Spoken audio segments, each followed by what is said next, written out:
Dichosos aquellos que resucitan el amor muerto. Dichosos nosotros, porque estamos en búsqueda de ese Señor que es camino, que es verdad y que es vida. Gloria al Padre y al Hijo y al Espíritu Santo. como era en un principio, ahora y siempre, por los siglos de los siglos. Amén. Santo Tomás de Aquino, Ruega ruega por por nosotros, nosotros. Santa Catalina de Siena, ruega por ruega por nosotros, Nuestra Señora de la Paz, ruega por nosotros. y a todos nos bendiga Dios Padre, Dios Dios Hijo y Hijo y Dios Dios Espíritu Santo. Santo. Amén. Bienvenidos todos, bienvenido Padre Iván Fernando. Estamos aquí atentos y ansiosos de escucharlo. Yo le Bueno, muy buenas noches para todos ustedes. Me permito apagar la cámara para que no haya interferencias en la presentación porque hemos tenido problemas con internet como pasó hace 8 días, que hubo un problema aquí en el sector. Entonces, por eso les pido disculpas, apago la cámara para que no haya problemas con la interferencia. En primer lugar, buenas noches para todos, bienvenidos. Ya empezamos propiamente el curso formal de Antropología Teológica.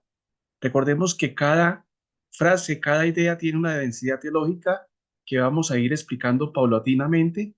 Vamos de menos a más, recordando lo que nos dice Tomás de Aquino, del riachuelo al río al mar, del mar al océano. Es decir, tenemos que aplicar una pedagogía de lo más sencillo a lo más complejo, y eso es lo que vamos a tratar de ver en estas lecciones sobre antropología teológica.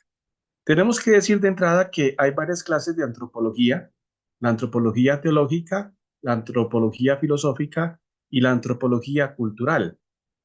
Digámoslo así, que la antropología cultural estudia el fenómeno del hombre en la cultura, la antropología filosófica estudia al hombre desde la razón, desde la filosofía, y la antropología teológica estudia al hombre desde la perspectiva de la revelación. Cuando decimos la antropología teológica estudia al hombre desde la perspectiva de la revelación, estamos diciendo que lo estudia mirando la escritura, es decir, el Antiguo y el Nuevo Testamento, pero obviamente una escritura que se lee y se comprende en una tradición viva. Y cuando hablamos de la tradición viva, como ya lo hemos dicho en otros programas, estamos diciendo los padres de la iglesia, estamos diciendo la liturgia, la experiencia creyente y obviamente todo el desarrollo teológico dogmático, donde se estudia la antropología teológica, obviamente acompasado con el magisterio de la iglesia. Recordemos la misión o la función del magisterio de la iglesia: es custodiar el depósito de la revelación, exponer y explicar las verdades de la fe. Entonces vamos a tener una mirada desde la antropología teológica, que es el hombre en perspectiva teológica, es decir, en perspectiva bíblica, que se lee en una tradición. Ahora, la antropología teológica se complementa obviamente con la antropología filosófica y con la antropología cultural. Recordemos que la teología cristiana católica es una teología integral que entra siempre en diálogo con las demás ciencias y obviamente con la misma filosofía. Por lo tanto, nuestra mirada es una mirada integral, donde obviamente van a haber elementos de filosofía y donde obviamente van a haber elementos de cultura. Vamos a estudiar la antropología cristiana, ojo, en perspectiva católica, porque quiero hacer énfasis en esto para que ustedes sepan que vamos a mirar al hombre desde una perspectiva cristiana católica, donde ya lo hemos dicho, entra la revelación, entra el dato de la escritura, que se lee en una tradición y que se acompaña a lo largo por el magisterio de la iglesia. Teología sobre el hombre, es decir, la antropología teológica hace una teología sobre el hombre, sobre el ser humano. Y en la otra clase que sigue vamos a ver los textos donde obviamente se estudia al hombre, que son los textos del Génesis, especialmente los primeros capítulos del Génesis, donde está obviamente la tradición sacerdotal y la tradición yavista, donde en cierta manera se nos muestra el sentido del hombre en la creación. Entonces vamos a hacer una lectura teológica, sabiendo que, como lo dije al principio, hay elementos culturales y elementos de filosofía. Tenemos que decir de entrada que el hombre no solo vive, sino que se pregunta por su identidad y toma decisiones con las que da orientación a su vivir.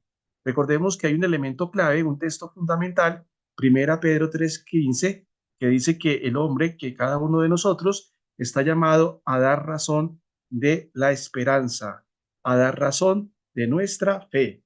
Y eso es elemento fundamental en la teología de la revelación y también en la antropología teológica.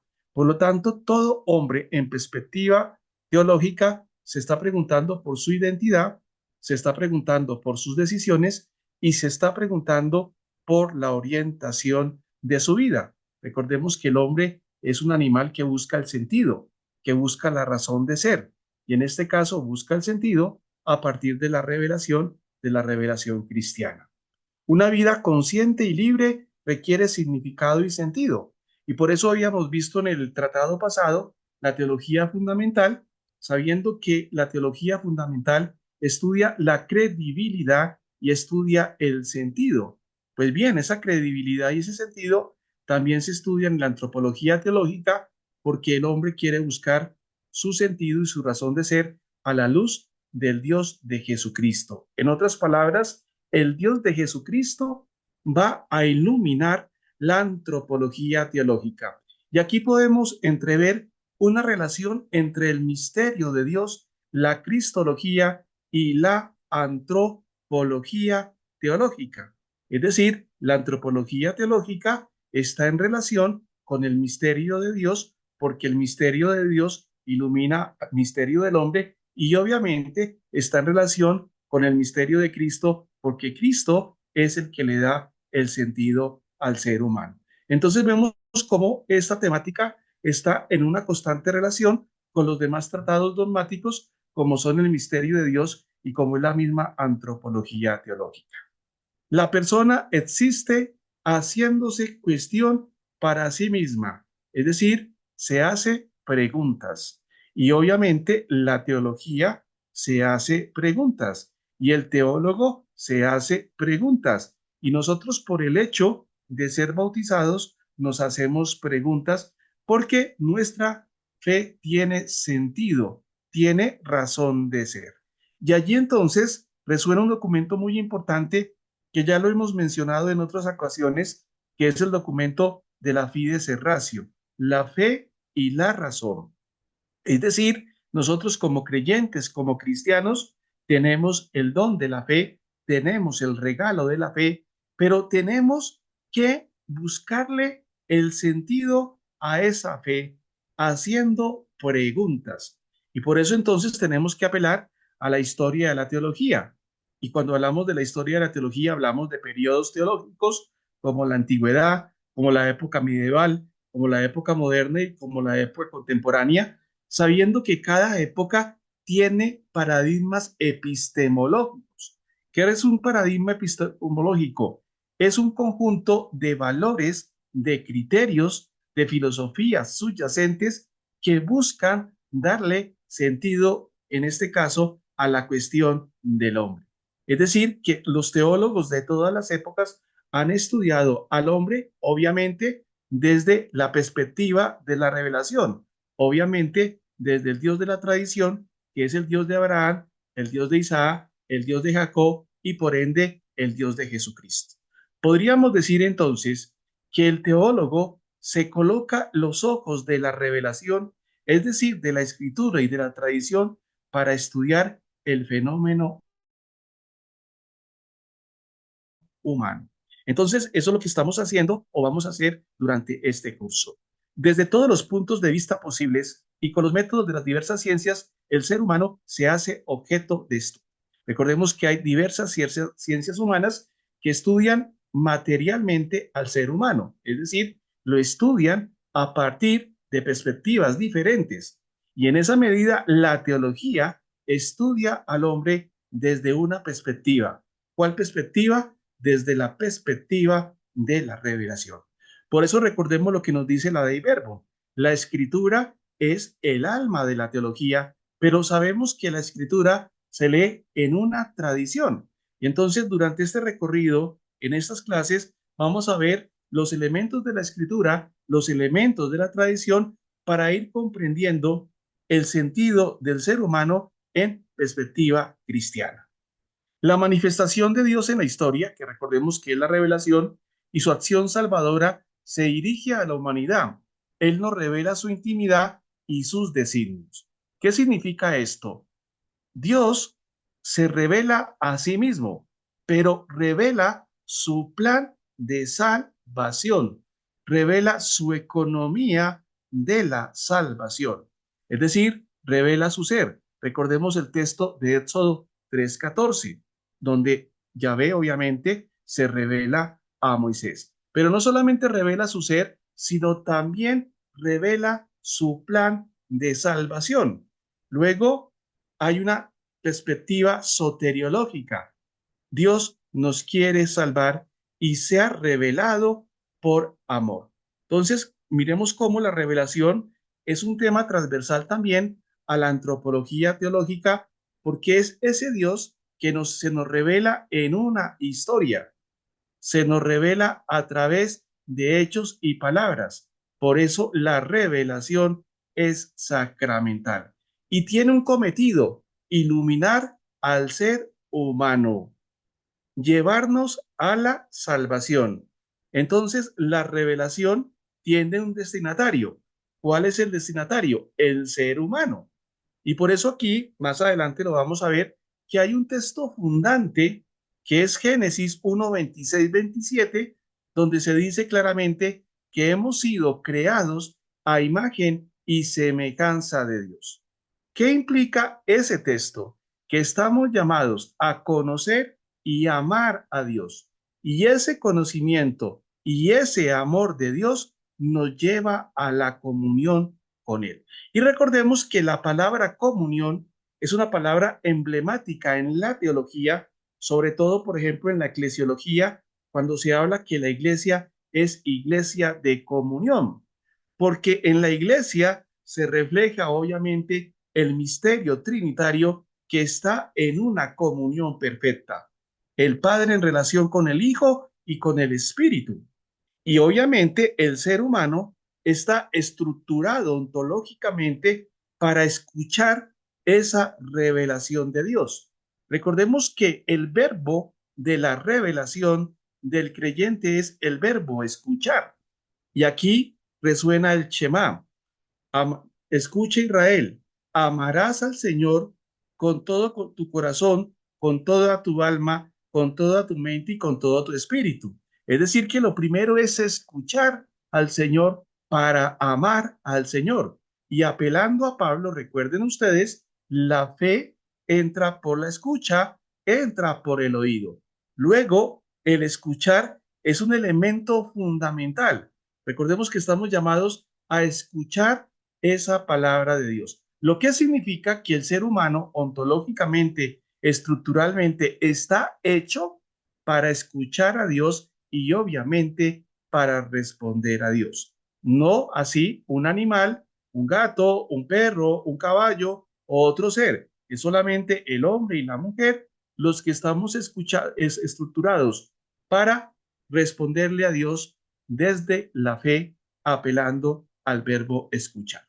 Entonces, esto es muy importante porque vemos la relación directa entre la revelación y la antropología teológica. Pero el ser humano no es únicamente destinatario de la revelación, sino también es objeto.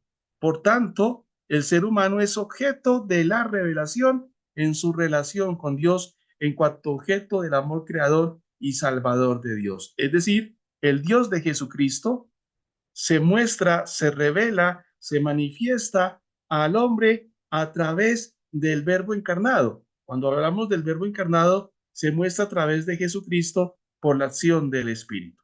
Luego, Cristo es el verdadero paradigma de todo ser humano, porque Cristo ilumina al hombre, ilumina al creyente, y al iluminar al creyente, pues obviamente nos abre a la relación con el Padre. Recordemos el texto de Juan 14:9, el que me ve a mí, ve a Dios, ve al Padre.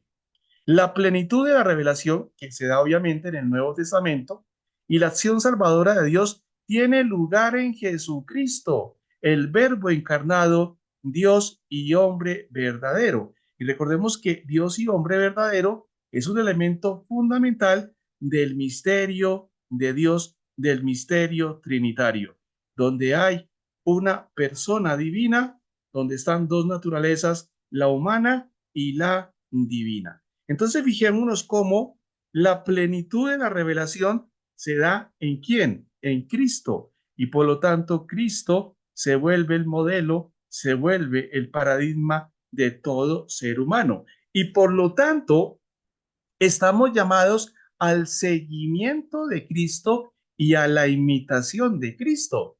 El seguimiento, una palabra muy querida por los evangelios, y la imitación, una palabra muy querida por la teología paulina. En el fondo, estamos llamados a configurarnos con Cristo, a divinizarnos a partir de Cristo, porque aquí está la experiencia de Pablo. Ya no soy yo el que vive en mí, sino es Cristo Jesús. Y esa experiencia de Pablo no solamente es para él, sino es para cada uno de nosotros. Y por eso cuando ustedes van al Vaticano II, Lumen Gentium, se nos dice en la Lumen Gentium que todos estamos llamados a la santidad. La santidad no es otra cosa que vivir el seguimiento y la imitación de Cristo en plenitud. Porque el seguimiento de Cristo, ojo, conlleva a vivir los criterios de Jesús de Nazaret. Conlleva a vivir los elementos esenciales de Jesús de Nazaret. Es decir, los criterios de Jesús, los principios de Jesús, los valores de Jesús, las prioridades de Jesús se convierten o se deben convertir también en prioridades para cada uno de nosotros. Por eso se nos invita a hacer la lección divina, porque a través de la lección divina vamos escrutando ese misterio de Cristo, y al escrutar ese misterio de Cristo vamos iluminando también la vida personal, nuestra vida interior a la luz de Cristo, que es a la cual nos tenemos que configurar como creyentes. Recordemos que si no leemos la escritura, pues no vamos a comprender a Jesús de Nazaret.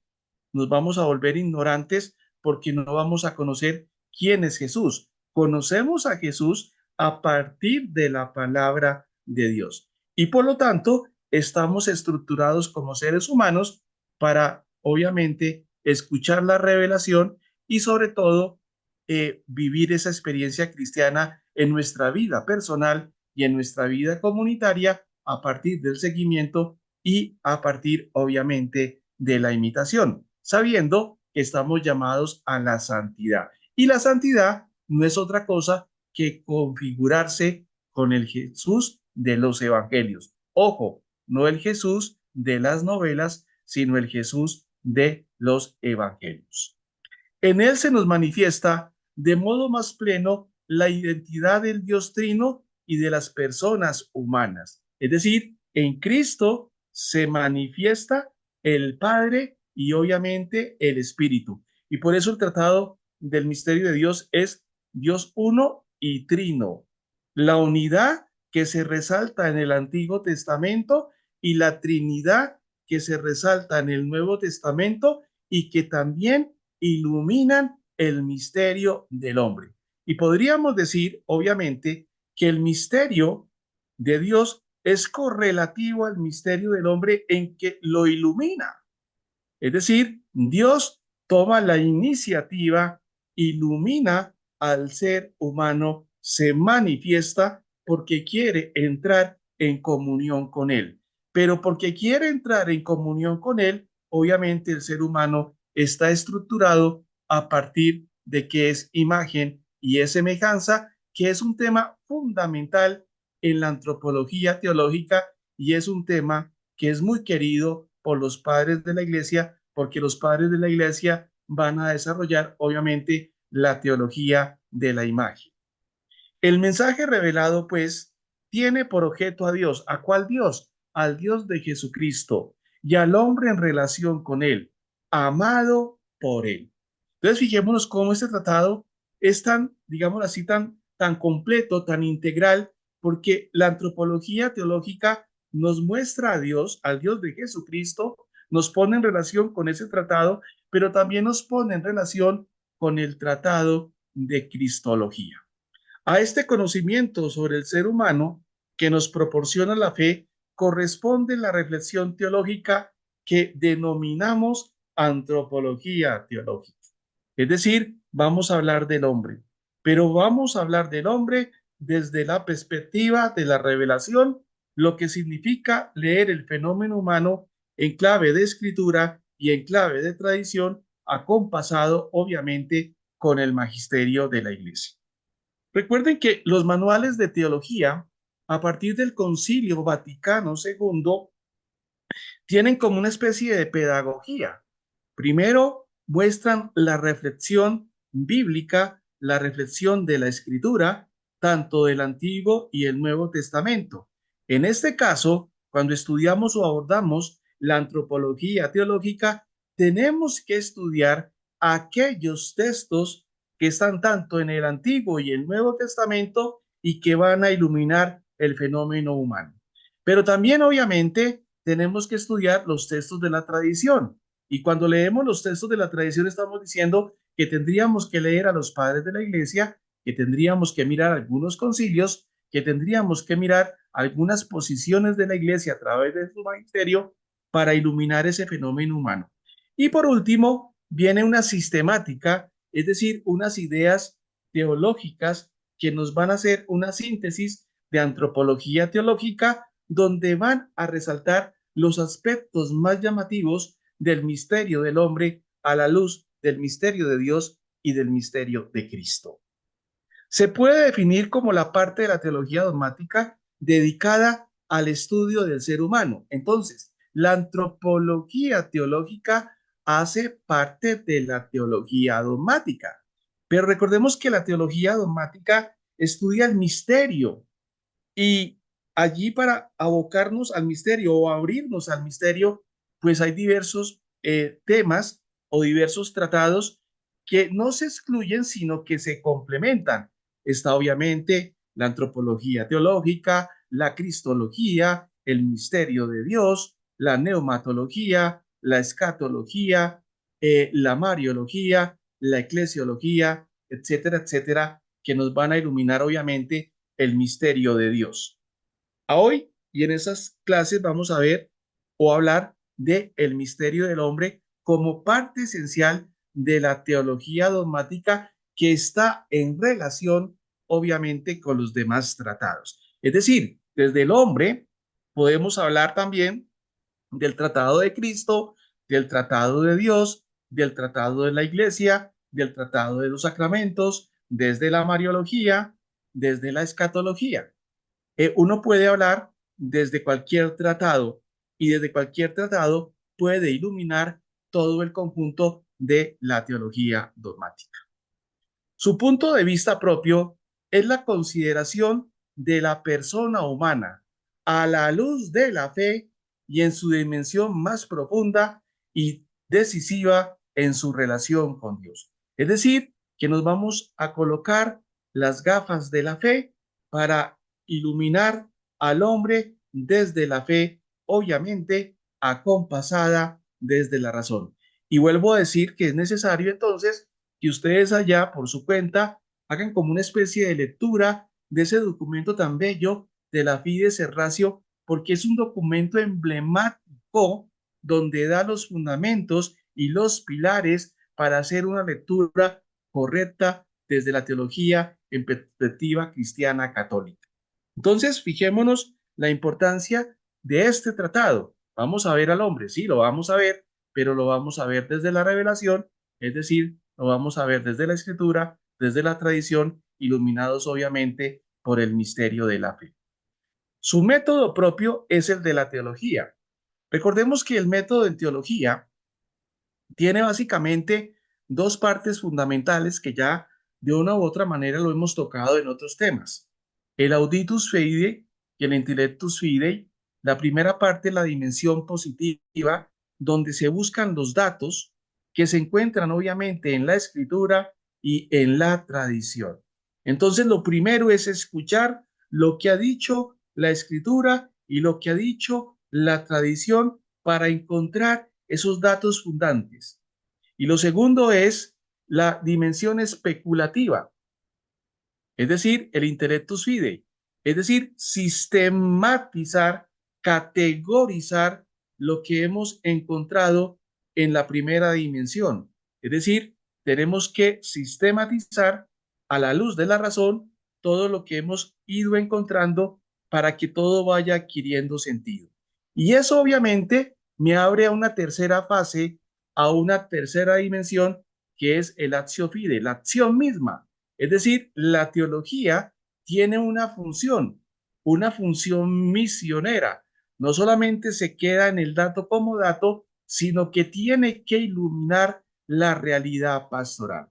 Y esa realidad pastoral se abre a una cuarta fase que ha adquirido mucha importancia, especialmente con los últimos papas y con el mismo Francisco, como es la categoría testimonial. Es decir, el creyente debe en primer lugar escuchar, comprender, actuar y testimoniar la experiencia de la fe. Entonces, lo primero, lo vuelvo a repetir, es escuchar permanentemente la revelación que se nos viene dada por la escritura que se lee en una tradición. Ese es un trabajo paciente, es un trabajo que dura toda la vida. Y allí resuena el Salmo número 1. Dichoso aquel que medita la palabra día y noche, porque la meditación supone escuchar atentamente la palabra. Y aquí viene la figura de María. Cuando María conservaba en su corazón la palabra de Dios. Lo mismo entonces el teólogo debe imitar a María en cuanto que como María guarda en su corazón la palabra de Dios, el teólogo debe guardar en su corazón la palabra de Dios. Por eso el teólogo debe ser un creyente. Y si debe ser un creyente, debe pertenecer a la iglesia, porque la fe se vive en una comunidad. Y aquí lo que estamos diciendo, estamos tocando un texto emblemático que resonó mucho en el sínodo, Hechos 2, 42, 47. La primera comunidad que se reúne para escuchar la enseñanza de los apóstoles, para celebrar la fracción del pan, para orar y sobre todo para vivir cristianamente. Entonces el teólogo en la primera dimensión está o debe estar escuchando permanentemente la palabra. Recordemos lo que le dice Yahvé a Abraham: si quieres ser perfecto, anda en mi presencia. Y andamos en la presencia de Dios cuando escuchamos y dejamos resonar la palabra de Dios en nuestro corazón. Por eso los padres de la iglesia son fundamentales, porque son los pioneros de esta experiencia cristiana. Si miramos los padres de la iglesia, tanto de Oriente como de Occidente, por ejemplo, de Oriente, los padres capadocios, y de Occidente, San Agustín y compañía, están en una escucha permanente de la palabra de Dios, porque el creyente, recordemos, es discípulo, y el verdadero discípulo es el que escucha permanentemente la palabra, que posteriormente se debe comprender, porque estamos llamados a comprender y a profundizar sobre eso que hemos escuchado, sobre eso que hemos meditado. Y eso obviamente lo hace el hombre, que está estructurado ontológicamente para en primer lugar escuchar y comprender. Entonces hay dos verbos, el verbo escuchar y el verbo comprender. Y eso nos lleva, como ya les dije al principio, a la acción, al accionar.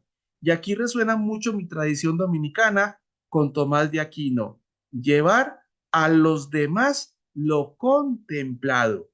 Y eso se aplica también a todos los teólogos. Debemos llevar a los demás lo contemplado, lo meditado y lo escuchado.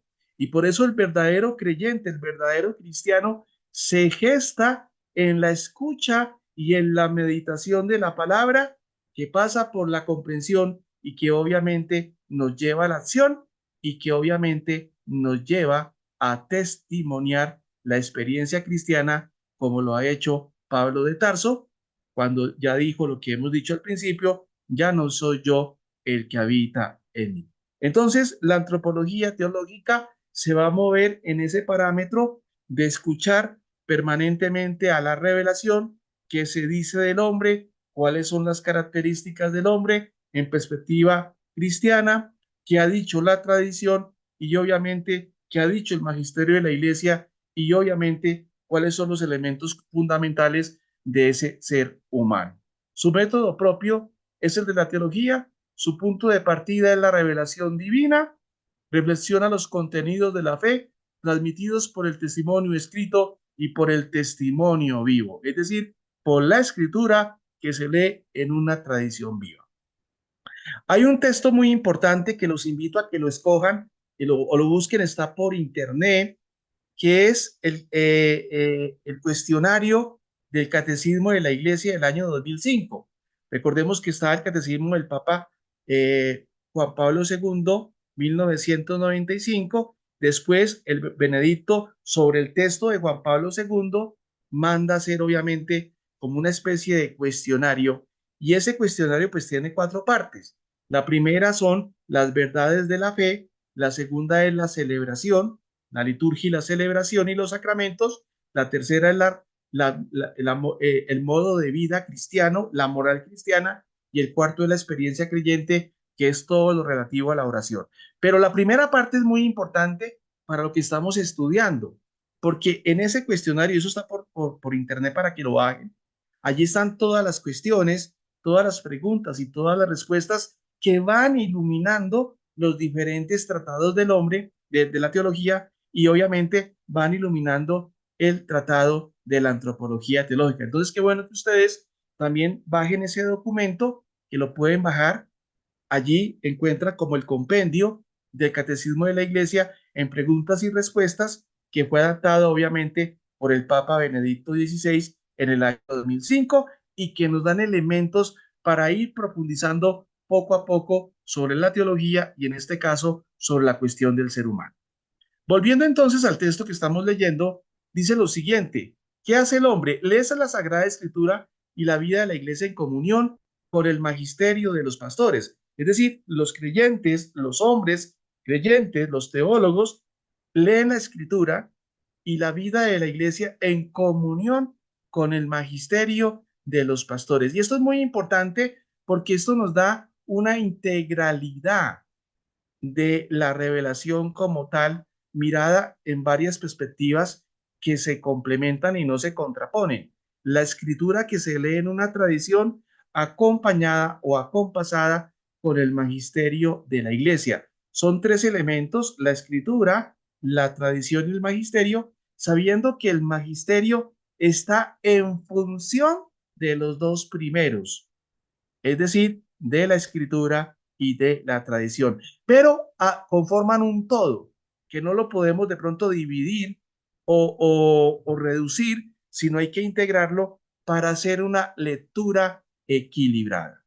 Tiene en cuenta, obviamente, lo celebrado en la liturgia y lo vivido por los maestros de la espiritualidad. Entonces, cuando estudiamos al hombre, ojo, vamos a iluminar el fenómeno humano desde la escritura, desde la tradición de la iglesia, desde la misma liturgia y desde la experiencia creyente, que es la espiritualidad. El Tratado de Antropología Teológica es muy importante también para la espiritualidad cristiana, porque detrás de todo tratado espiritual hay una antropología teológica que es necesario explorar, que es necesario profundizar y que es necesario conocer. Coloquemos un ejemplo. Miremos a Catalina de Siena, doctora de la Iglesia.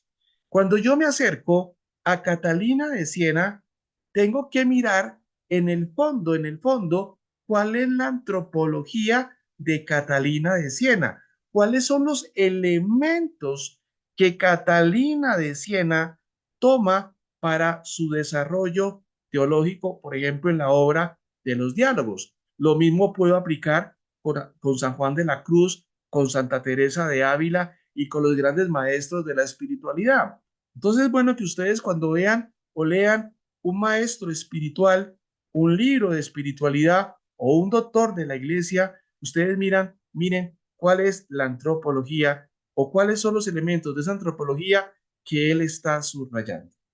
Entonces, fijémonos que esta clase nos da elementos para acercarnos a otros autores y para leerlos, en este caso, en clave antropológica, en clave trinitaria y en clave cristológica. Usted puede hacer el ejercicio.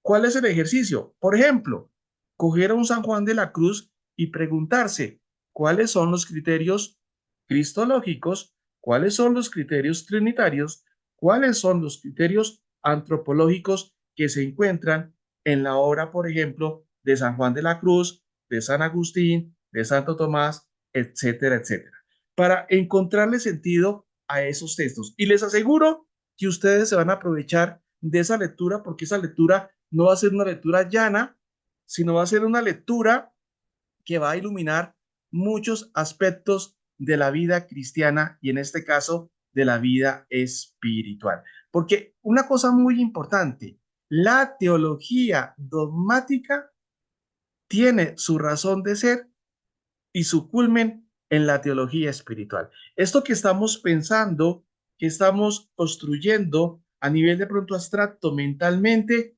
tiene su razón de ser en la experiencia, en la espiritualidad. Entonces, por eso tenemos que leer la vida de los santos, que es muy importante, porque en la vida de los santos que siguen a Jesús se reflejan de una u otra manera estos elementos que de una manera teórica tocamos aquí. Obviamente se recoge lo pensado por los mejores teólogos de la tradición cristiana. La reflexión teológica sobre el hombre se encuentra y dialoga con otros conocimientos. Y esto es muy importante. La perspectiva cristiana, católica, es una perspectiva integral que apela al diálogo. Y ustedes dirán, ¿por qué el diálogo? Porque recuerden que el diálogo es un elemento clave en la teología fundamental. Cuando estudiamos teología fundamental, estamos estudiando la credibilidad y el sentido del cristianismo, pero también nos estamos abriendo al diálogo. Por ende, como la teología fundamental es un tratado transversal a los demás tratados, pues los demás tratados deben entrar en una dimensión dialógica. Es decir, el teólogo, el que estudia la antropología teológica, debe estar en un permanente diálogo con otros conocimientos, con otros saberes, con otras dimensiones de la realidad, como son la filosofía, como son las ciencias y como es la misma cultura. ¿Para qué? Para escrutar los signos de los tiempos. Porque recordemos que el Vaticano II ha dejado un legado muy importante, escrutar los signos de los tiempos, lo que implica emplear la fe y la razón para ir descubriendo esos signos de los tiempos que interpelan al ser humano a nivel individual y a nivel comunitario. Y eso se hace obviamente desde una antropología teológica. Luego la antropología teológica pues debe entrar en diálogo con la misma filosofía, con las mismas ciencias, con la misma cultura. Y ya que hablamos del diálogo, es bueno apelar a nuestro querido Papa Francisco, que en paz descanse, que en Fratelli Tutti nos resalta categóricamente la necesidad del diálogo. Entonces, la teología es esa ciencia que hoy más que nunca propende por el diálogo con otras dimensiones del saber. Los saberes sobre el hombre y su diálogo. En una sencilla aproximación, podemos dividir los saberes sobre el hombre en tres categorías que dan lugar a otros tantos tipos de antropología: ciencias experimentales, ciencias humanas y la ciencia teológica. Como les digo, esta ciencia que estamos viendo es integral porque tiene que echar mano de otras dimensiones, de otros saberes y de otras ciencias que van a iluminar el fenómeno humano. Recordemos que el Tratado de Antropología Teológica es importante para todo a nivel teológico. Por ejemplo, la persona que estudia moral fundamental tiene que tener una base antropológica cristiana, porque cuando hablamos de cuestiones morales, estamos hablando de cuestiones humanas. Por ende, estamos tocando elementos del ser humano que son importantísimos saber, como por ejemplo la dignidad humana, como por ejemplo la libertad, como por ejemplo la conciencia, como por ejemplo la ley, como por ejemplo el pecado, como por ejemplo la conversión. Son elementos que tienen una base antropológica. Entonces, este tratado es transversal a los demás tratados, que se ve obviamente la repercusión en la moral, en la doctrina social de la iglesia. Recordemos que la doctrina social de la iglesia habla de los principios de la doctrina social de la iglesia, el principio de la dignidad, el principio del bien común, el principio de la sociabilidad, etcétera, etcétera. Son varios principios que afectan a quién en primer lugar, al ser humano. Luego tienen una dimensión antropológica. Las tres categorías de saberes son importantes y necesarias. Se enriquecen mutuamente y si falta alguna de ellas, el hueco tiende a ser invadido ilegítimamente por otra. Esa es una tentación. Cuando falta un tema o un elemento o una dimensión, muchas veces se quiere tapar esa dimensión o ese hueco con otra dimensión. Pero eso es una lectura reduccionista que lesiona la comprensión de la realidad. ¿Por qué? Porque recordemos que la realidad es pluriforme, tiene varias aristas. Podríamos aplicar la categoría o la figura que el Papa Francisco empleó cuando habló de la iglesia, el poliedro. La realidad es poliédrica porque tiene varias aristas que tenemos que estudiar de manera integral y no nos podemos quedar con una arista, sino que tenemos que tratar de iluminar esas aristas desde varias perspectivas. Y eso obviamente lo tiene que hacer también un teólogo apoyado y en diálogo con las demás ciencias y con las demás dimensiones del saber. La revelación cristiana ha tenido un papel histórico muy importante al impregnar la cultura, es decir, la experiencia cristiana ha impregnado, por ejemplo, la cultura occidental. Por ejemplo, en la fundamentación de la dignidad de la persona, la razón y la libertad, y en la comprensión de la igualdad radical de todos los humanos, de la naturaleza del matrimonio y del valor de la vida. Es decir, que el patrimonio cristiano ha sido muy importante para la cultura, y especialmente la cultura occidental, en cuanto a las temáticas como la dignidad de la persona, como la razón, como la libertad, como la comprensión de la igualdad radical de todos los seres humanos. Entonces, fijémonos cómo la Iglesia, a través de su patrimonio teológico, ha iluminado al ser humano, ha iluminado a la cultura y ha iluminado a las diferentes comunidades de hombres y mujeres. Una gran dificultad para la justa comprensión del ser humano es el reduccionismo, que es una tentación. Es la tentación de ver la realidad en una perspectiva y absolutizar esa mirada. Eso le ocurre a muchas dimensiones del conocimiento y a muchas corrientes. Por ejemplo, el positivismo lógico en cierto caso se vuelve como una especie de reduccionismo. O cuando yo quiero iluminar todo desde una perspectiva sin tener en cuenta y sin entrar en diálogo con otras perspectivas. Por eso el teólogo, hermanas y hermanos, debe ser muy abierto en clave de diálogo y tenemos una figura importantísimo que nos muestra la manera de proceder, que es la figura de Tomás de Aquino. Si ustedes ven a Tomás de Aquino, un fraile dominico del siglo XIII, fue un fraile que siempre estuvo en un diálogo proactivo con diferentes horizontes epistemológicos o de comprensión, es decir, con el horizonte greco-latino, con el horizonte musulmán, con el horizonte judío y en cierta manera con el horizonte pagano.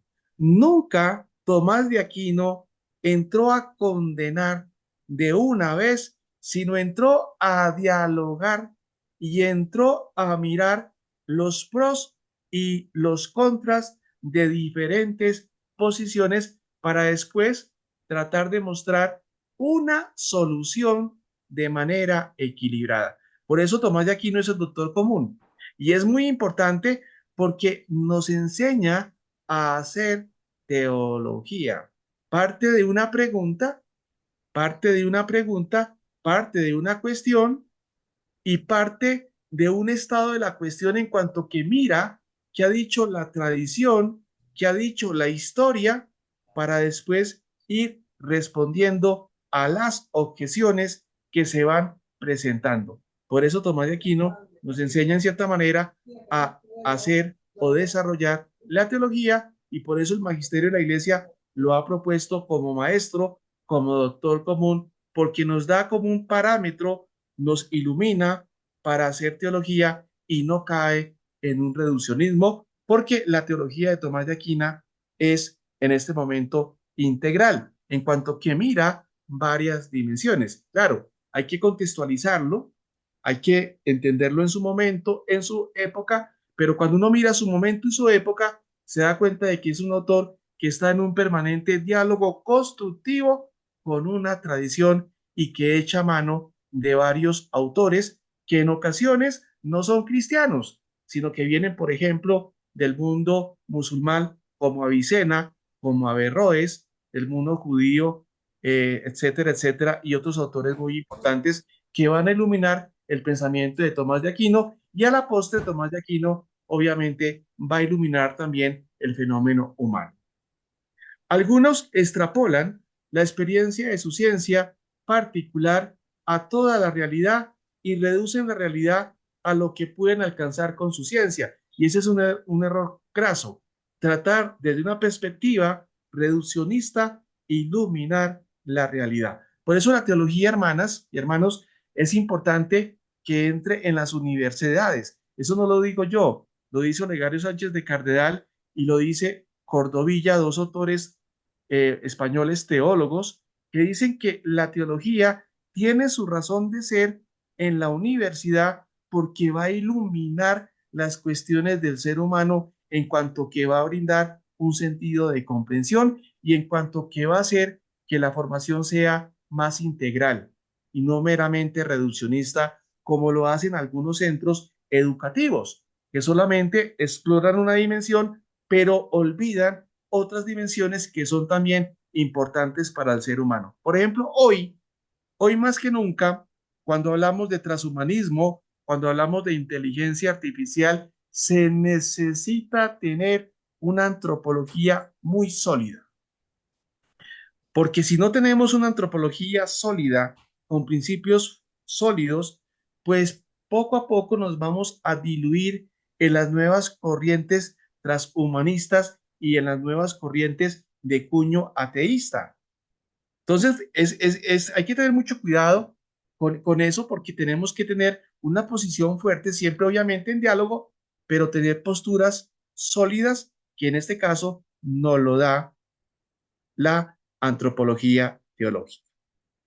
Paralelamente a las ideologías y el reduccionismo ha tenido lugar una reflexión muy viva sobre el ser humano, tanto en el campo amplio del pensamiento creyente como en el propio de la teología. La antropología es el campo del diálogo privilegiado de la fe cristiana con el mundo, es decir, la ciencia teológica que más se presta para el diálogo con otras ciencias es la antropología teológica.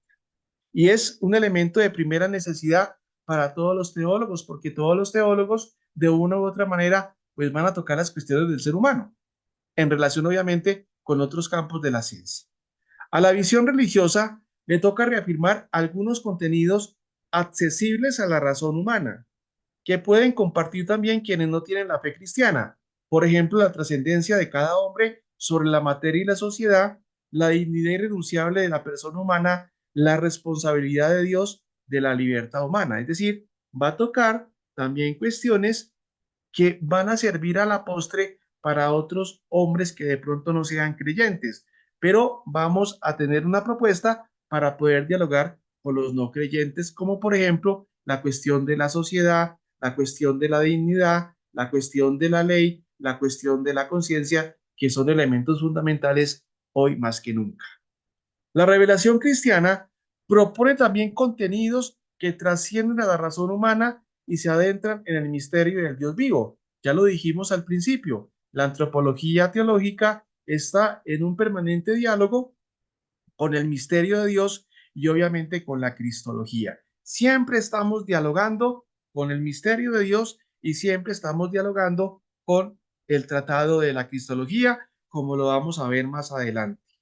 Afirma que el origen y destino del ser humano solo se manifiestan y alcanzan en Cristo, es decir, la plenitud del ser humano se da obviamente en Cristo. Cristo ilumina al ser humano. Propone elementos que se aceptan por la fe, revela el amor que Dios tiene por su criatura, el hombre, y el amor que quiere instaurar entre los hombres, que es la clave moral de la existencia humana. Pero la teología no compite y suplanta otros saberes.